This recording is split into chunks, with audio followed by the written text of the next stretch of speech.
আমরা বাঙালিরা অনেকেই রয়েছি যারা দুদিনের ছুটি পেলে দীঘা কিংবা পুরী ট্যুরের প্ল্যান করে থাকি, তাই না?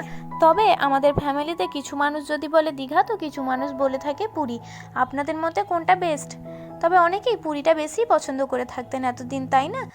কারণ পুরীতে দীঘার মতো সমুদ্র সৈকত, দীঘার মতো মার্কেটে থাকা সত্ত্বেও এর পাশাপাশি রয়েছে তীর্থস্থান। পুরী একটি তীর্থস্থান, জগন্নাথ দেবের মন্দির রয়েছে।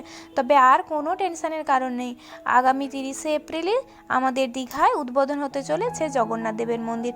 এই মন্দিরটি তৈরি করার পরিকল্পনা নেওয়া হয়েছিল 2019 সালে। 2019 থেকে 2025-এর মধ্যেই এই মন্দির পুরোপুরি কমপ্লিট হয়ে গেছে।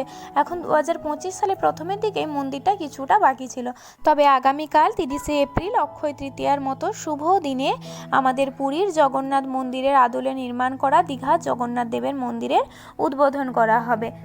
তবে জানেন তো, দীঘা স্টেশন থেকেও এই মন্দিরটি কিন্তু অনেকটা পরিমাণেই দেখা যাচ্ছে। একদম স্টেশনের কাছেই মন্দিরটি নির্মাণ করা হয়েছে। তাহলে আর নিশ্চয়ই কোনো মতবিরোধ নেই দীঘা এবং পুরীর মধ্যে। তবে দীঘা কিন্তু এখন আর সমুদ্র সৈকত এবং অন্যান্য টুরিস্ট স্পটে সীমাবদ্ধ নেই, এখন দীঘাতেও তৈরি হয়ে গেছে জগন্নাথ দেবের মন্দির। দীঘা কিন্তু আর আগের মতো নেই, এখন বর্তমানে অনেক উন্নত হয়ে গেছে, ভবিষ্যতে আরও উন্নতি করবে।